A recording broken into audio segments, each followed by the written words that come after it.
All right, we can get started. Welcome back to Kennebunk. Welcome back to the workshop part 2. This is part 2 of our 2-part series. I'm Laura Snyder-Smith of the Local Marketing Committee, working with Laura, Jamie, and Kristen to present these workshops.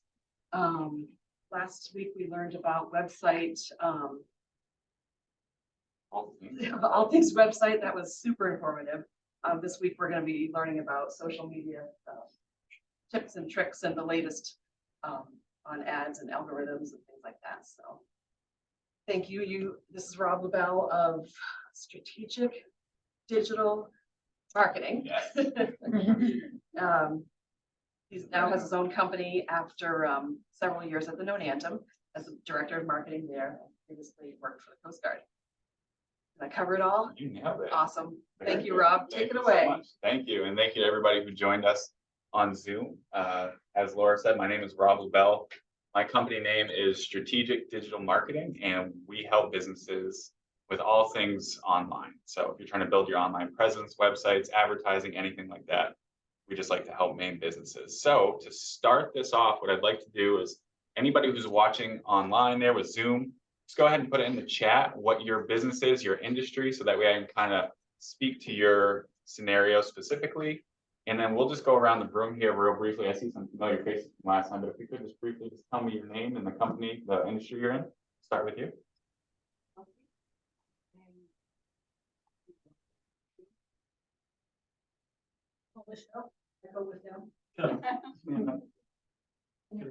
We make, I'm the Arundel Gallery, we make 5-inch furniture and home decor products. I'm Charlene, I'm with Village Fantasy Weddings and Hotel. I'm Laura with the Chamber. I'm Brett with Sanford Performing Arts Center. I'm Laura with Market and Perfect. Well, thank you very much. It's helpful for me to know who we have here. And I see some chats coming through, so that's good. So Bradbury Brothers Market, Retail Independent Grocery and Market, and then River Tree Arts Board, and here to learn more about how to support their marketing efforts. Oh, that's And excellent. then Marketing and Media Consultant. Beautiful. I love River Tree. So you guys are on here. All right. So without further ado, we'll jump in. And what we're really looking at today is social media marketing. And this is a slide that you would have seen if you were with us last week. But the reason why I have it in here again is because it is so important to think about what the message is you're trying to communicate when you do anything marketing. So this concept of the marketing funnel, there are certain tactics that you can do that really lend themselves better to certain types of campaigns. So for example, if your goal is to spread awareness about an event, or maybe you have a special going on or something special on your business that you really want people to know about, an awareness campaign is where you want to start.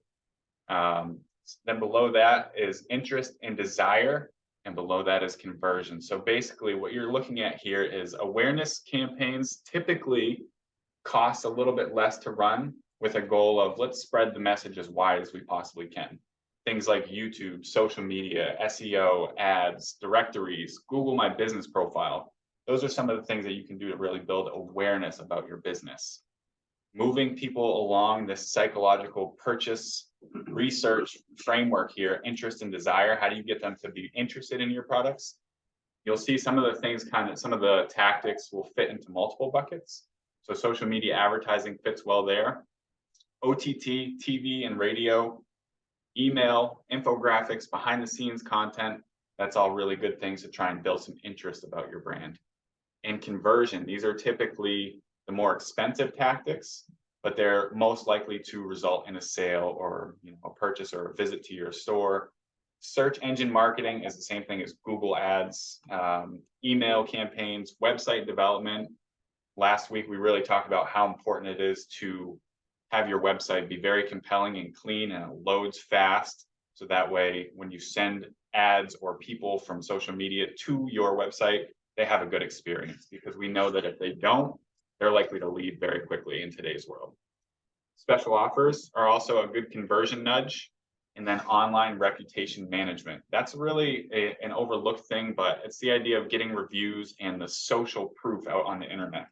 When somebody's looking for your product or services, They are very likely to go looking for social proof. If they hear that you're a reputable business from other people, that's really a help in the conversion nudge. Okay, so what we're going to look at today as far as social media specifically, we're going to talk about boosted posts versus ads manager. And I'll say right off the bat that social media has really become a pay-to-play platform. It's not to say that your everyday posts as a business are not important. They are. They just have a very specific goal that you want to be working towards with those, which is very different than the goals you would have with your ads, your paid promotions. So boosted post versus ads manager, the importance of video and why social platforms are rewarding you for using video today, how they're giving you more reach and organic lift just by the fact that it's a video, not a static image or just text. 3, we'll talk about warm audiences, retargeting ads, website actions, email lists, lead forms, and first-party data. Number 3 right there, the warm audiences, is probably the most important thing in today's world of digital marketing, is learning how to work those things. And it sounds complicated, but really it's not. Once we get into some of these slides here, you'll see exactly how we do it and how you can do it for your business.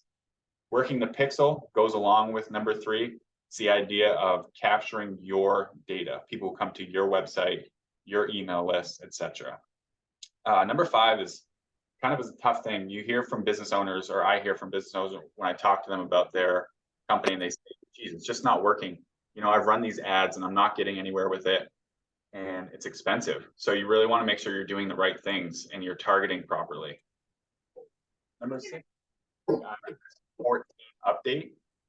That is a very common thing talked about in the digital marketing world. It was an update by iPhones, and it's basically restricting and making security measures much more difficult to get around when you're doing advertising. And that's not going to stop. That's only going to get more important in marketing in the digital world. So we really want to understand what that's doing and how we can get around that and still effectively reach our ideal customer.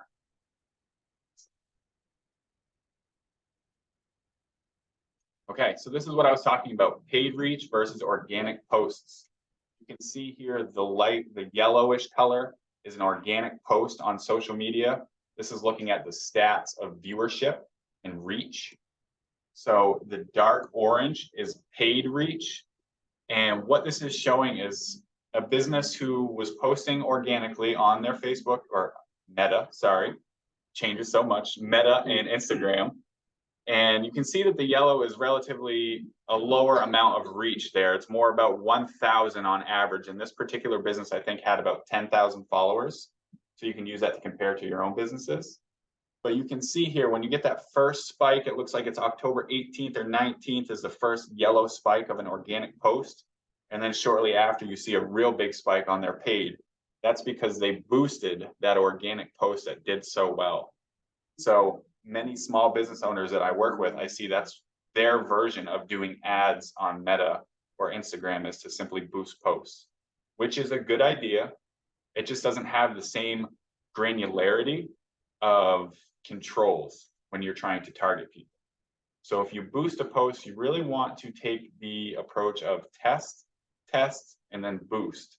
So if you have an organic post that really does very well, and we've all seen those before, where something just takes off a little bit better than we expected, those are the ones that you want to fan the flame, give it a little bit of money behind it to reach more people. And it really doesn't take a lot, especially if you serve a fairly localized area.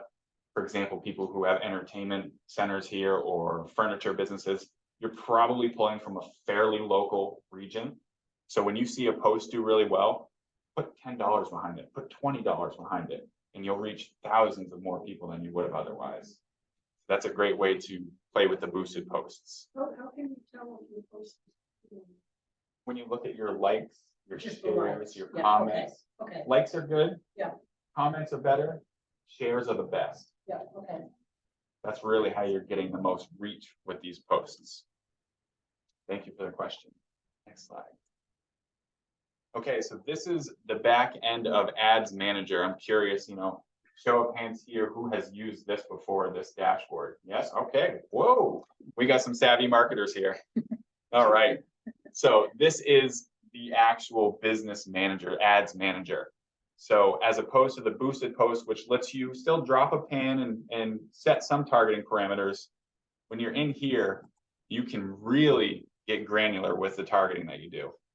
So I just wanted to see who was actually using this as opposed to boosted posts. So we'll move to the next slide.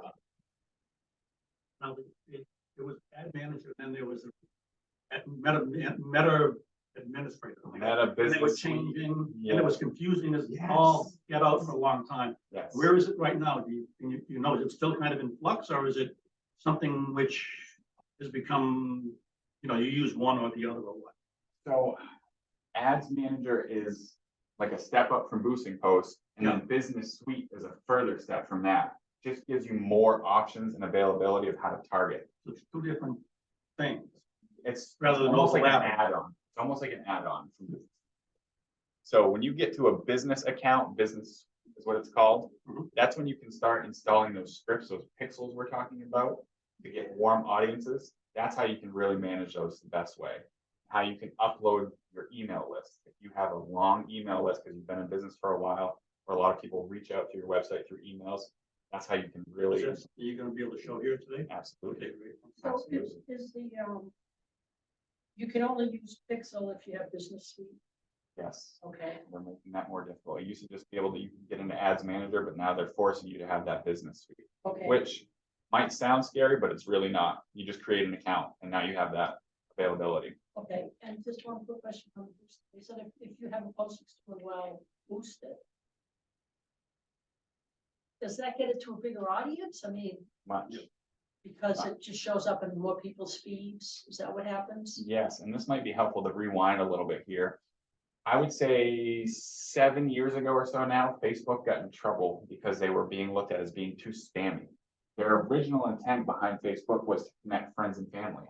So when you get on, you look at your newsfeed, you want to see your friends and family, not ad, and that's what it was getting to. They've kind of recalibrated their algorithms. So if you are a business page, like the chamber has a business page, not a personal page, when the business page posts, it will go out to about 10% of their followers. And if it is engaged with, it's liked, it's commented on, it's shared, then it'll go to about 15% of your followers. So you have to kind of earn your reach as a business page. That's why a lot of businesses say, geez, I used to get over 100 likes on all my posts and now I'm only getting 50. Facebook is clamping down on business posts because it became spammy. So now you have to earn that reach. Or buy it. Right. So they knew what they were doing. They made it a pay-to-play platform. So that's what we're fighting against here. And that's why I say if you have a post that's doing really well organically, that's a good one to put a few dollars behind. Interesting, because when it said that we're gonna boost it.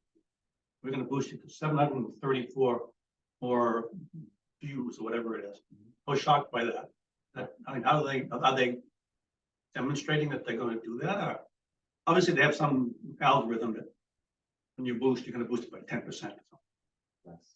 So, and there is, it's, the metric that is reported on is cost per 1,000 impressions. So how many times your ad shows up? 1,000 times, the cost of that. Mhm.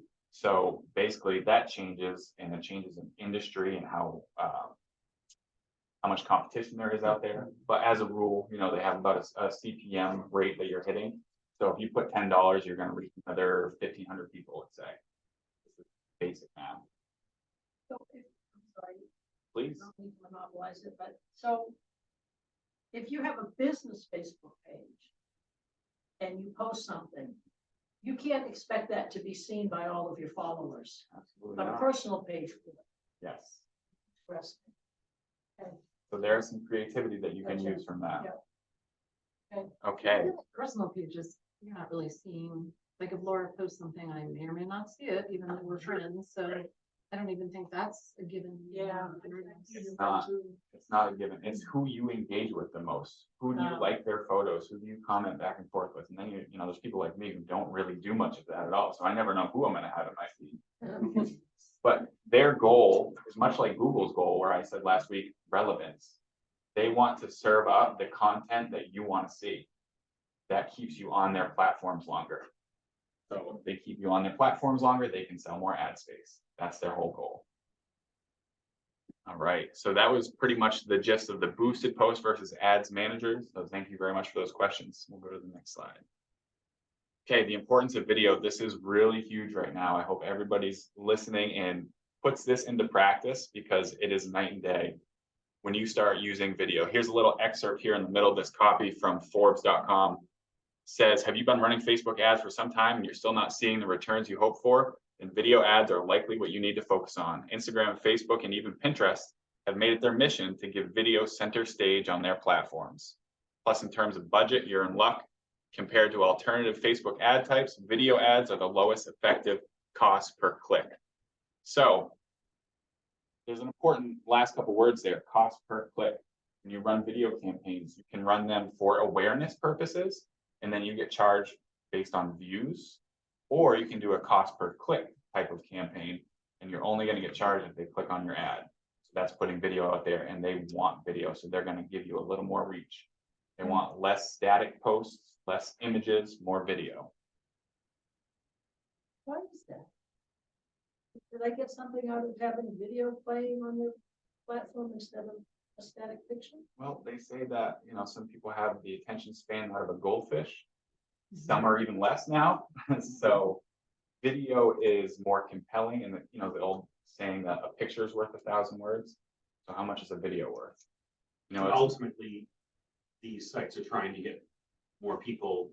It's self-serving for them too, to have more Absolutely. people viewing, and if their content is stickier, then it's self-serving for them as well. it's a win-win. The viewer likes the content better, and it keeps them on Facebook longer. Everybody's happier. So they're rewarding businesses for doing video. I think you said this last time, but I also did research on it and found that 30% more people look at video than do look at static ads, Yeah. static whatever. So there is a significant improvement in the ratio of, you know, potential conversions to the video than it is from the static picture.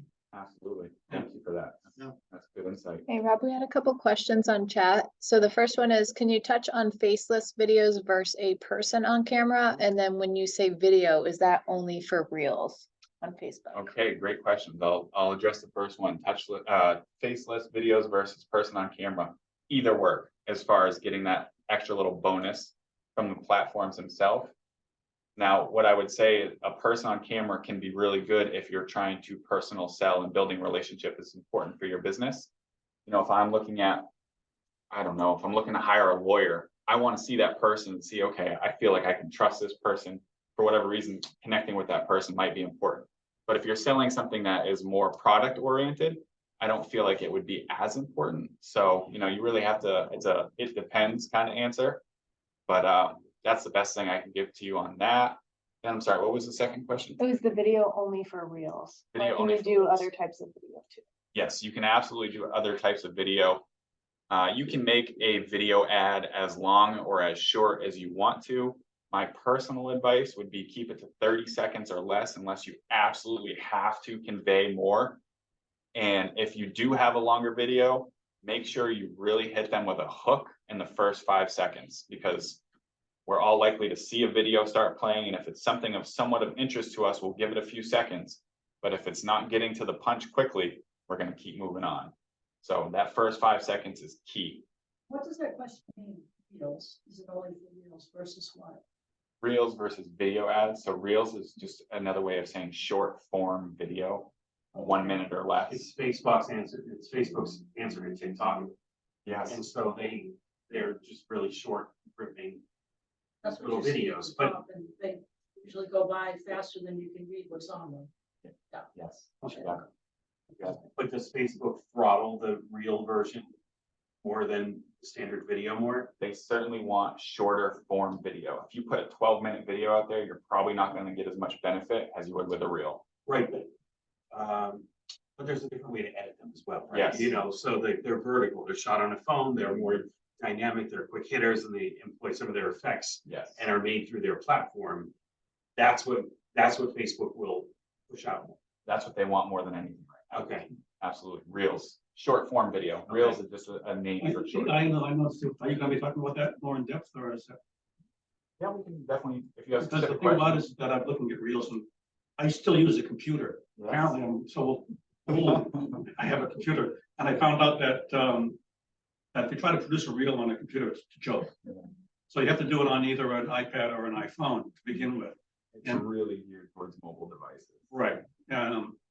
So the other thing that happens on it is that it's only there for 24 hours.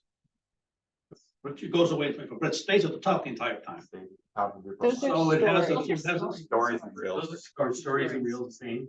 they're very similar. So reels behave the same way they disappear? Reels, Yeah, you can save reels. Save them to your profile. Like if you go look at somebody's Instagram profile, they Yeah. can save reels at the top there.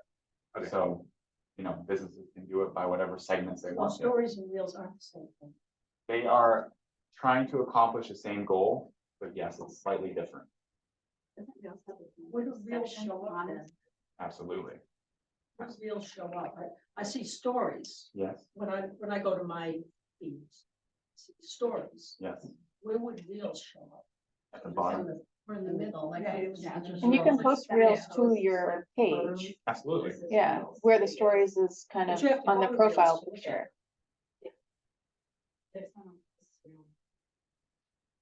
Show up in your feed. Yeah. If Or you can go to the company Facebook page. So if you did a post on your Facebook page, you could be posting a reel there. for an awareness area. Yeah. It seems to me that if you're sitting on the top of everything for 24 hours, that would seem to be very, very aggressive at being able to be in someone's face. Yeah. It's there all the time, That's no matter what you open. Yeah. So is that the value of it? Is the value of it to be constantly in someone's front of mind? That is one way to look at it. That is definitely a strategy you could try and use for that. Yes. That's about the shares. Shares, Sharing the reels, right? sharing the reels is, yes, that's also something. I was looking at a reel, sorry. Oh, well, What's yours? So that's. But then we're talking about stories. yes, Right. at the top. Yeah. And Stories. sad on myself, like I am less likely to necessarily look at that. That really pops out to me. I only look at it if it's a brand. Right, exactly. If I want to see something. So the idea is, so reel just means short form videos. And you would post it on your own Facebook page. Yes.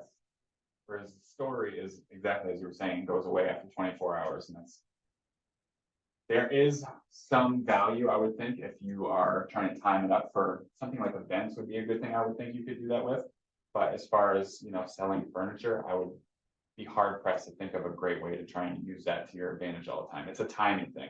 So you need to know they're looking for it. Yeah, and sometimes no one's looking for it, but all of a sudden it's right there in front of you. Say, oh, geez, look at that. I mean, I don't know what the reaction rate is to it.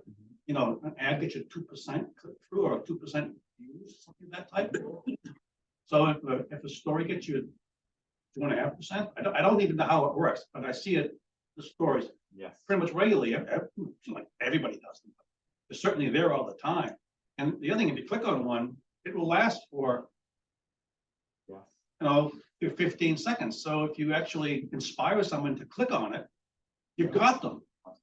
So that's the issue, is how do you inspire someone on a story? I mean, Laura was just saying she doesn't even look at them. Certainly not on Facebook. I'm more inclined to look at them on Instagram. Yeah. It's a matter of we're seeing things. And again, I use them a lot for Prelude, because for events and things. How long have you been experiencing? What's your experience level with this? Yours are. Yeah, Yeah, I've okay. been doing that social for Prelude for a number of years now, so. So you're seeing it working in some fashion. Yeah, and like I said, I'm much more inclined to use it on Instagram than I really am on Facebook. And on Facebook, I'll look like at Laura's, stories. I'll look at friends' stories, but I am just less inclined to look at business things or stuff like that. I just use Instagram differently than I use. And I think also on Facebook, they're little and they're up there, and I don't know. I just don't find myself. So the obvious question is, it worth the time and effort to produce them and to put them up so that you benefit from them? I mean, is that? I think it really depends on the circumstances. Like when you were doing the log home event, that might be a perfect time to say, like, here we are, and here's the booth, and we're working this weekend, and here's our hours. But like on a daily basis, is that going to move anything? I don't know. know. So what I would say is this always gets back to the outside in thinking, not inside out. You're just constantly talking about yourself and everything at your business. Mhm. It'll wear people down if you're doing a post like that every single day. Mhm. So make sure you're offering some value. Otherwise, they're just gonna skip right past your reel, your story, whatever. So make sure you're offering value. Don't use it every single day. I would say that would be not the best use of your time. Yeah.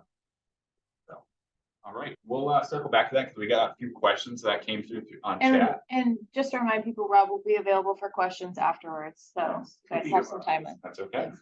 So we did have a question on the best way to create an effective ad/reel, so we can take notes of the best way. Walk through steps, so we could touch on that at the end. Yeah, we can touch- And then curious if you can touch on managing multiple accounts on Facebook and Instagram and linking them. I've tried everything and still haven't been successful. Please call me. Yeah. That is So- one of the hardest things that you have to do with social media is linking accounts and getting everything to talk to each other properly. So, Yeah. yeah, we can touch more on that. All right, perfect. Let's All right. continue. We'll continue. Next slide, please. Thank you for the Oh, questions, everybody. Sorry. Let me go back.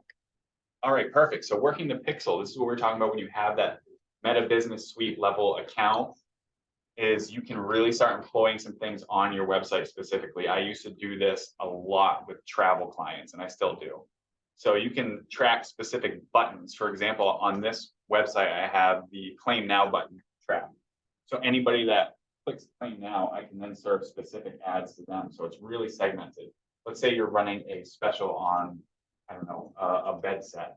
And this is really like, you're trying to get a big push on that.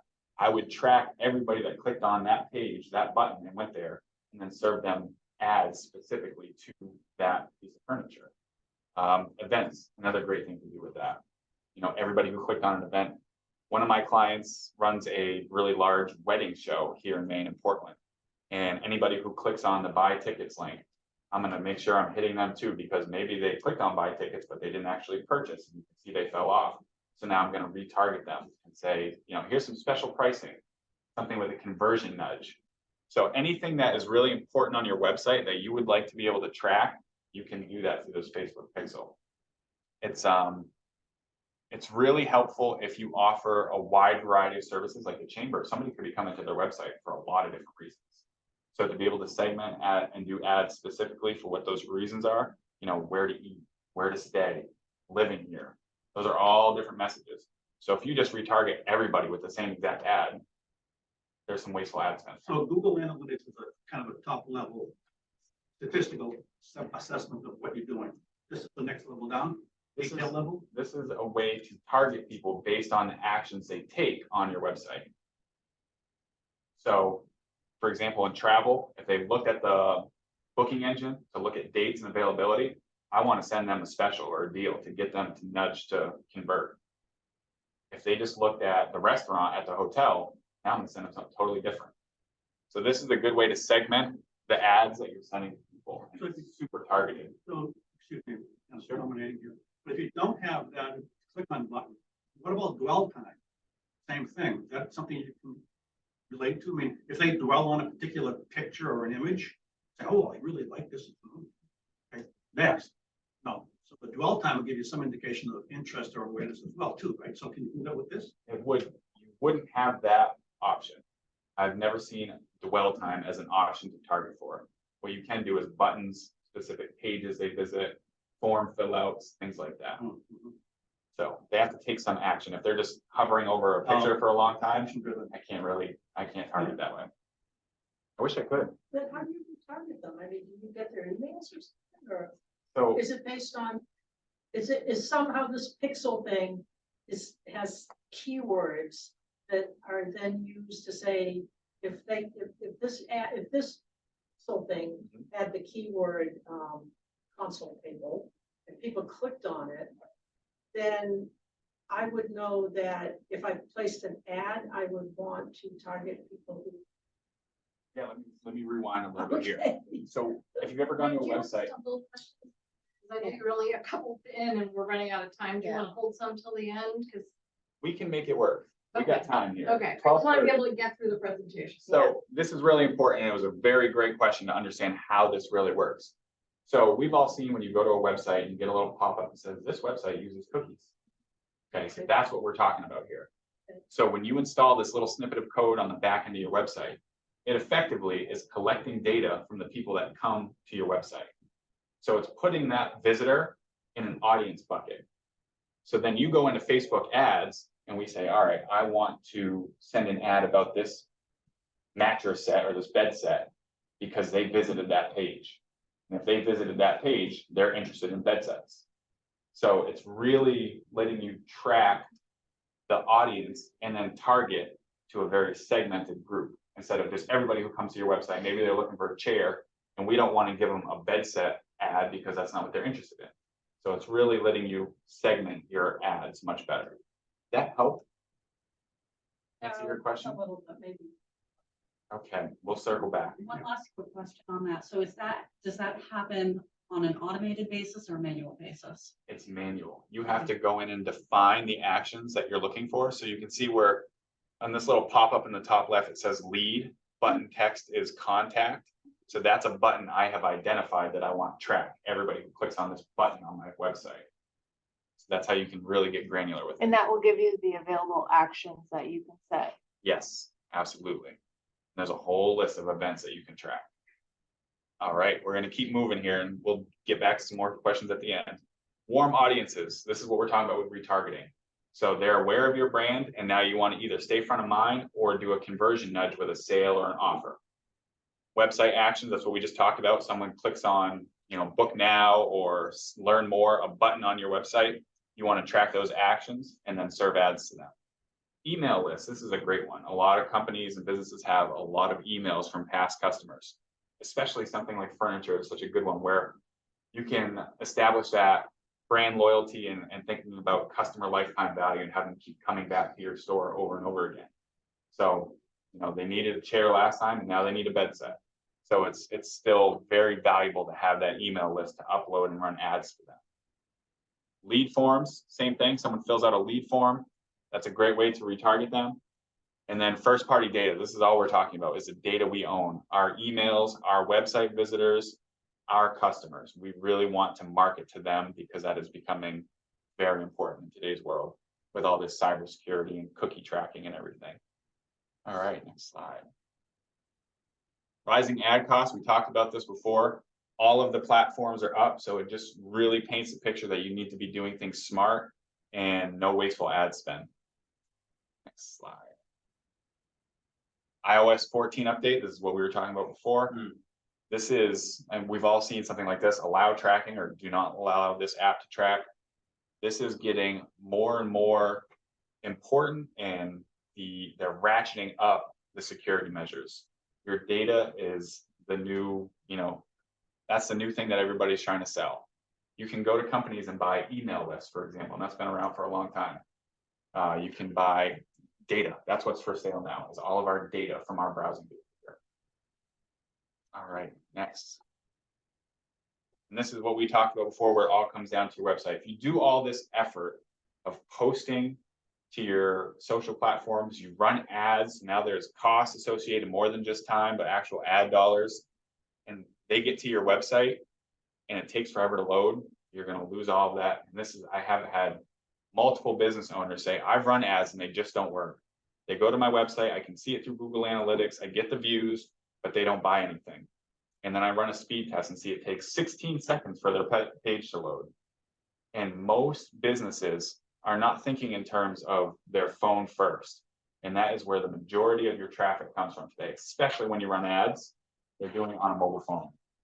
So if your mobile experience is poor, you really just waste a lot of effort and money. So make sure that is in good shape first. So this little chart here is just showing page abandonment.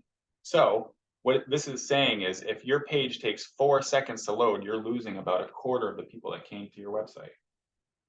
Now, there's variance to that, no doubt, from industry and page, but it makes the point that we expect things to work quickly. If you go to big websites like an Amazon or something like that, everything works seamlessly. And now we expect small businesses to have that same level of expertise, and it's just not there yet. So that's why it's really important. We've Got a question here on landing pages. Sure. So are landing pages still where you want to send lead traffic, or a site that's designed more like a landing page in general? For example, focused on conversion. Yes, okay, great question, Danny. It is best practice to send them as close to where they're gonna click buy now or add to cart as possible. You know, the old days of being able to just send all your traffic to the homepage and let them figure it out, that doesn't work as well anymore. You want a landing page that is very specific to your offer. It's just keeping the person engaged. I see a bed set, you know, special rate of $1,000. Now I click on that ad and the page I land on shows that bed set right now. That's so much better and highly converting versus just going to the homepage, making them figure it out from there. So yes, best practice, Danny, is to send them to a landing page that's specific to your offer. And actually it works the same with all advertising. If you're on Google Ads, it's the same thing. If you're doing YouTube, you want to make them go to the landing page that's specific to your offer. Great question. Next slide. I think this is it. We can go next. That's it. All Okay. right. So we have plenty of time for questions specifically. I know that we had a lot of questions about reels and what's the best way to do that. You want to start with that, Rob, and kind of walk us through the steps of creating an effective ad / reel? So there's not a great way to pull it up in front of you. You can't see my phone if I was to show you really closely. But my process for creating advertising, which is the same thing as creating a post, you're still trying to communicate with an audience, is start with the goal. Oh my goodness. My previous bosses got so sick of hearing me say that. What is the goal of what we're trying to do here? Because that really should frame the rest of the discussion. Because otherwise we're just, you know, doing things to do things. So if you have a goal of selling a nice rocking chair, we'll say, I'm making things up, but you're just an easy one to pick on, I'm sorry. If you have a goal of selling a nice rocking chair, you could create a reel or a story or a short form video, whatever you want to do, showing the workmanship, you know, the craftsmanship of how it's made and the detail that goes into that. And that could be kind of expedited over, you know, short series of clips. And you could fit that in 30 seconds or a minute pretty easily. That to me is an effective way to be compelling and do some sales process there, if that's the angle you're trying to sell on. Now, if it's an event, maybe some clips of prior years on those events that you have done that shows the experience. It's experiential. You want to put that person there to feel like they understand more about your product or your service or your event, whatever it is. I would use reels or stories as the middle part of the funnel. It's not just about awareness, it's about building interest in your product or your brand. Let's go back to your, I don't know specific, but inside, outside. Inside out, yes. Inside out thinking versus outside in thinking. Right. So you never want to be making business practices or policies or rules that are just good for you and not really good for the customer. My favorite example of this is cancellation policies at hotels. They have a 30-day non-refundable cancellation policy. I'm not booking because life happens, right? That's an example of inside out thinking. This is what's best for us and what makes our operation easier. Definitely want to be outside in thinking with as much as you can. Err on that side, not the inside. As far as making more effective Instagram reels or stories, I would actually be curious to hear what some of the ladies here at the Chambers have done, because you guys are fantastic with some of the Prelude stuff. Have there been any real key insights that you have found that were, you know, you just got a lot more engagement with certain things, or anything that stands out for you guys?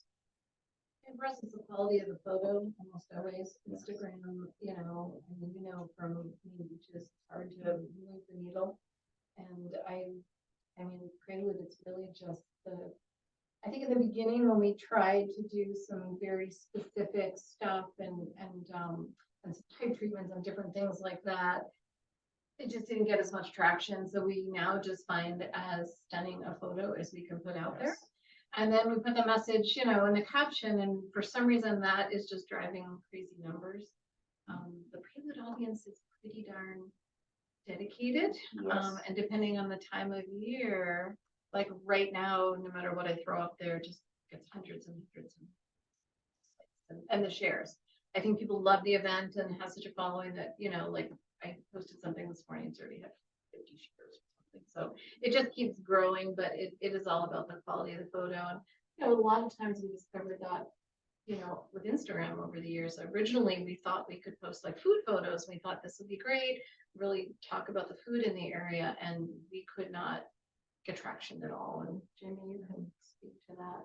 Yeah, for some reason, I mean, I love the food photos, Yes. but, kids and dogs do well. And then, Yes. like Laura said, I mean, really, the quality of the photo and going to photographers really drives me. So we use Instagram.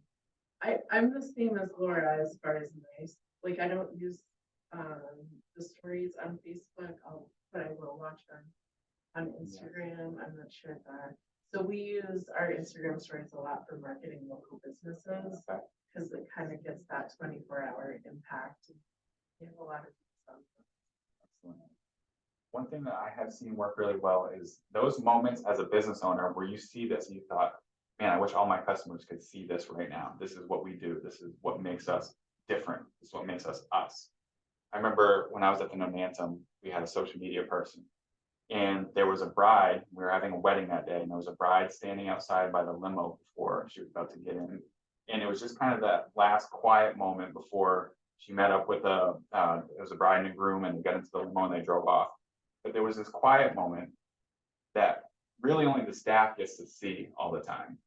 And that got so many views, it was ridiculous. And we just thought it was a nice post. You know, that's cool. We'll get 50 likes on this.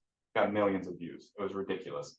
And the comments were outrageous, some good, some bad. You know, you live with some of that. There's some crazy comments that can come out on social media that you'll have to deal with, but you know, so not all press is good press, but it still is helping you get more reach with your brand. So I'm sure, you know, Laura's probably had to deal with some of that stuff with the chamber and all that, but that's part of it. That's just part of it.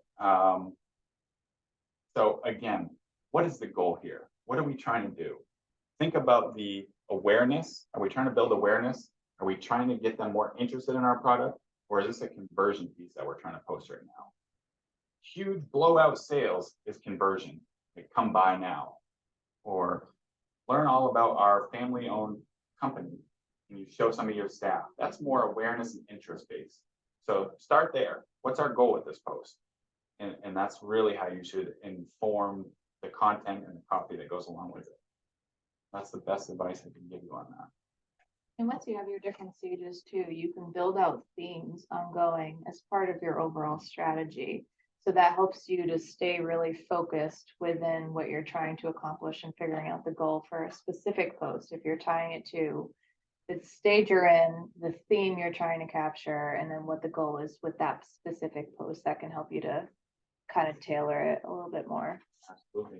It makes everything feel more organized when you have a goal in mind instead of just, what are we going to post on social today? That's I hated that feeling.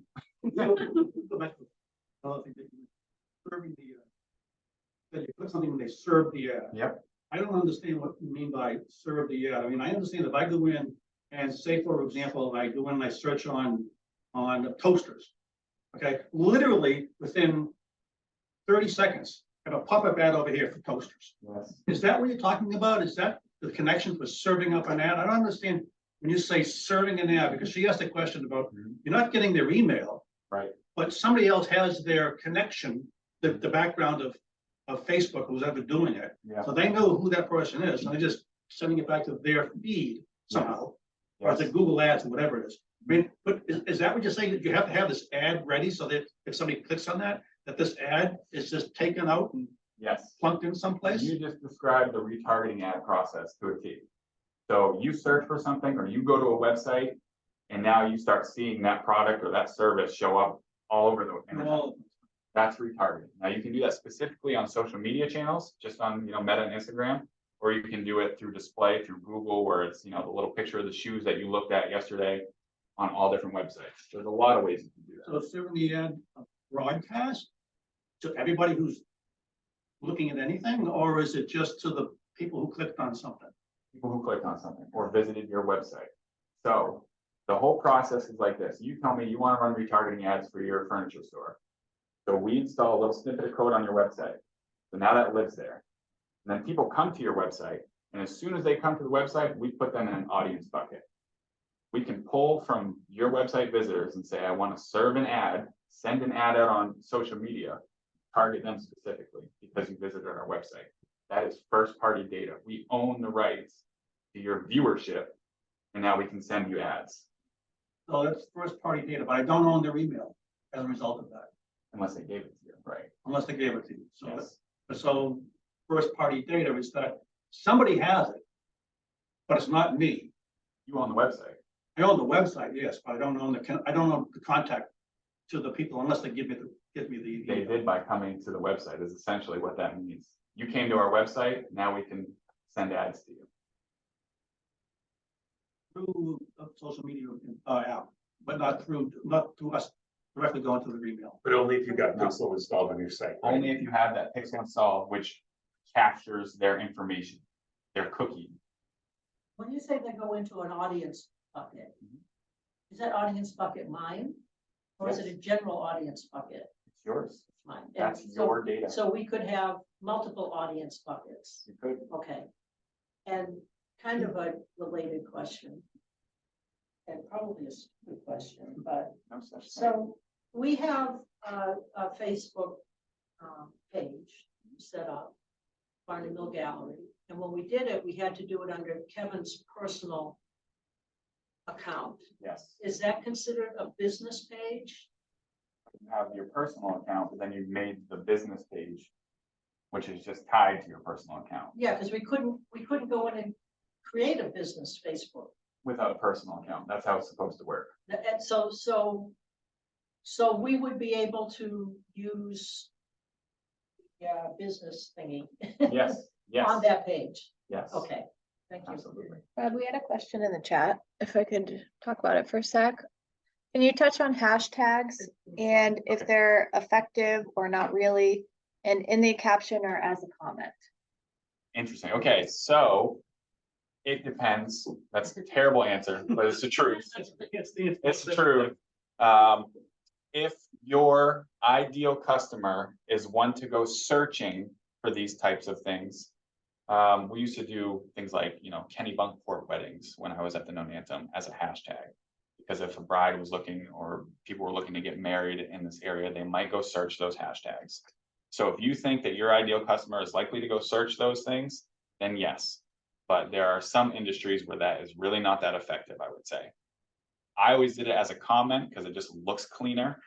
And it gets you started with a comment on your post. So there's some reach in that. But that's the way that we have done it in the past. I would say, yes, it's effective if your people are going to go search that way. You got to really take the customer journey in all things marketing. It's hard to take the business owner hat off and pretend you're a customer, your ideal customer. And you really want to put some thought and process into that of who it is that we're really trying to talk to. In many ways, I think marketing is analogous to journalism. You start with the who, the what, the when, the why, the where. Asking yourself those questions will really tailor your communication strategy. Hopefully that's helpful. Yes, it's effective in some cases. I just have to kind of piggyback on that. So hashtags in the comment versus in the original post. Yeah. There's no difference in how it's applied. It all shows up the same. Yeah, you're getting marginal benefit by adding a comment to your post, but Meta is smart enough to know that it's you doing it. So how much benefit? There's no real answer to that. I would say very little. But I think it's a little bit cleaner looking too. Instead of having hashtag at the bottom of your post. That was the old way of doing it. Now a lot of bigger brands will put the comment in there. I don't think there's really a huge benefit either which way.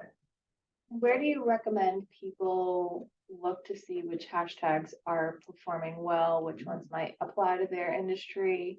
Yeah, when you go search the hashtags, that's a great way to do it. And the great thing about hashtags is it's chronological.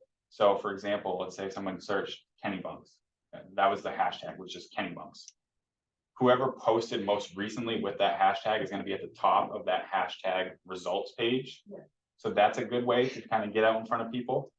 Again, timing is key. You really want to ride the demand wave of when people are searching for those types of things.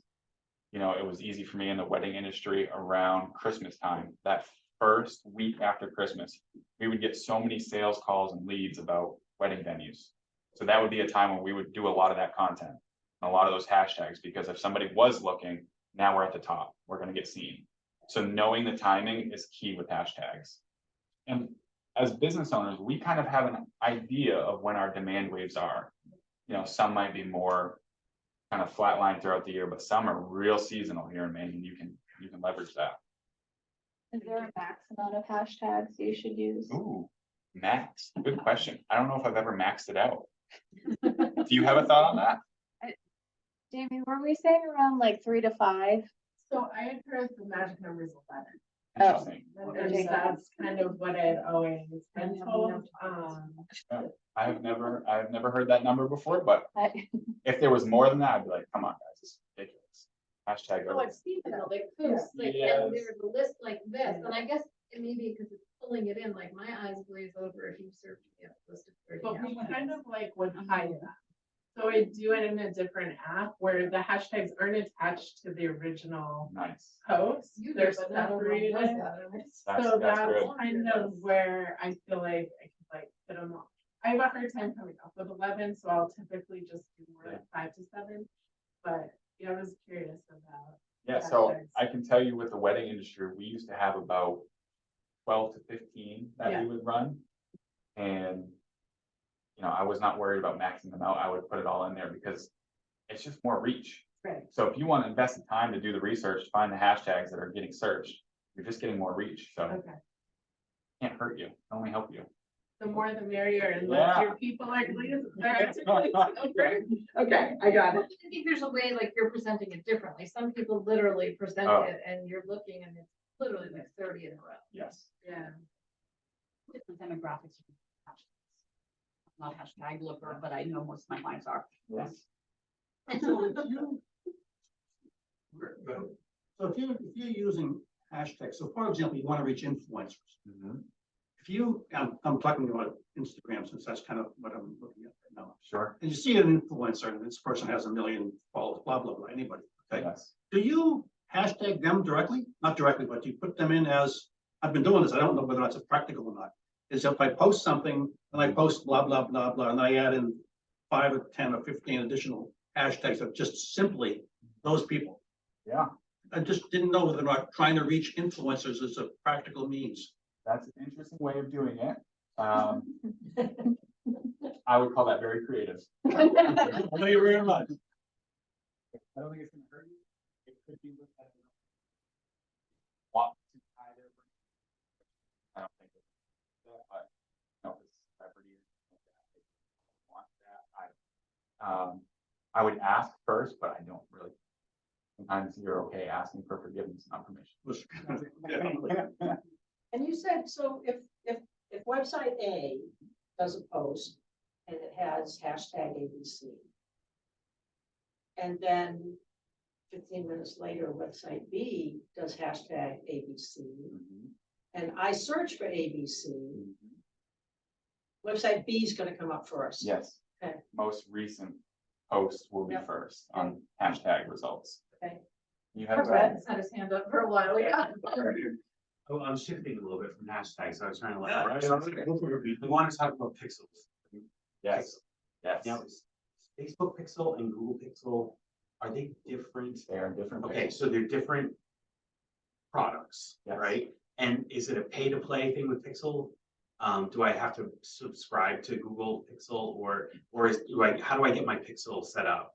Pixel is a fancy word for a snippet of code, a line of code that you put on the back of your website. Your website has thousands of lines of code, you're just adding one more to it. Okay, And that just allows them to collect the information, essentially. So how you get it installed, you go into your business suite and there's a place where you can copy that pixel and paste it onto your I website. remember seeing that on Facebook, like when I'm doing in my business suite. Yes, I do remember seeing Facebook Pixel information, but then I just, and maybe I can just research it more. I just have to figure out how to integrate that through WordPress with my website. yeah, I mean, But After put a man this, on the moon, so we can figure it out. I'll give you my card and we can chat about it and I'll show you exactly how to place it. It really won't take long at all. So Google Pixel is different, Yes. and so do they have the same sort of thing? Do you have to pay to get the Google Pixel? You don't have to pay, but it's while you're running ads that you would be using it. You know, it's in the ad dashboard of how you would get that kind of pixel. In Google Ads? Yes. And we've got a couple minutes left. I know, Michelle, you mentioned about a step-by-step on how to do the reel/ad. I think we'd be happy to head down there, Michelle, and walk you through that. We've done that with, oh, she left, but well, I'll follow up with her. But we're happy to work with any businesses and kind of walk them through how to create a reel. We've been doing that with some businesses in the past, so we're happy to do that for any business that is in need of some support. Definitely look into that. Chamber does a great job with this. Posting. I think we covered all the questions on chat. So we've got a couple minutes if anyone Yeah. has any final questions. 12:56, we have 4 minutes. We landed. Wow. What are your thoughts on TikTok? Bury my head in the sand. Oh, okay, that's good. That has been mine as well, but I've been getting questions, so. You know? Jamie's search- Oh, there you go. If your Love it. demographic Love it. is on there. Okay. You I've don't been want- getting pressure for it. so. I've had more interaction on TikTok. I think it's the chamber is a tough one. Because typically the people that come in here are looking for more printed material. So we're kind of missing this market that isn't like printed material. So the interactions on TikTok have been a lot higher than Instagram. I think we're hitting people in their 20s that are coming to visit. Jamie is, Clean. yeah. Hey, Becky, hey. Okay. And we discovered this morning that we grew our TikTok followers by 650% over the last year. So So- I Want to know your seven. So if you're trying to target dry, I can show you. But I've done some TikToks for like the bridal ones get a huge amount of like response on TikTok because I think a lot of the brides are, Yeah, on that's it. TikTok as a Right, that's- platform. That's, I'm trying to find a client. Yeah. That's a I demographic. mean, I love TikTok. I think it's awesome. But I think it's interesting, right? Because with only so many hours in the day and so many different social media channels, I have to prioritize. I personally like TikTok quite a bit, yeah. but my ticket buyers are women 55, like Yeah. 50 to Yeah. 75. You wouldn't And reach me who on have TikTok. like a certain amount of revenue Yeah. that, right, yeah, right. And so there are the outliers, but then generally I have to decide, I'm like, okay, I have to go with. And It's not your like, market. and what medium is really where people are right now. So it's hard to decide sometimes because I feel like it's constantly shifting too. But you can also say, let me throw this here occasionally, and then Yeah. maybe I'll get a different audience. Maybe I'll get some of those younger audience. I'm gonna have my marketing consultant. get us some TikTok.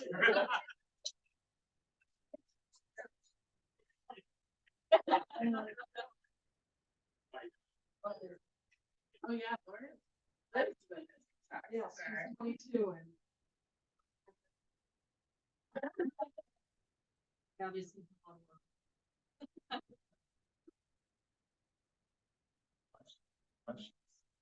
Well. I wanna wrap up for us? Oh, thanks for putting this on very long. Yes. Thank you for joining, Danny. Yes, good job. I'm hearing you in person. This is like coming back closer. I love it. I love it.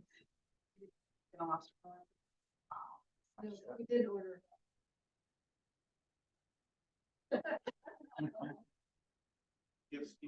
Rob, do you have any cards? Yes, I do. So this workshop will be available on demand. We will post this to YouTube in the next day or so. So we'll share that on Facebook for last week's workshop as well as this week's workshop for anybody that would like to watch those. And then anyone that wants your contact information, feel free to reach out and happy to get you in touch. Thank you, everybody. Thank you. Nice job, nice job. You should also mention that next Wednesday, right, is Chamber 101 Yes. with Kristen, right? So that The will be whole another gang. opportunity The whole to, chamber the gang. whole team. Yeah. So that's another opportunity to Yeah, learn and more about. tomorrow is a fabulous PI workshop at 8 AM on. Jump in on that. Now, please. Thank you, I appreciate it. Thanks, everyone.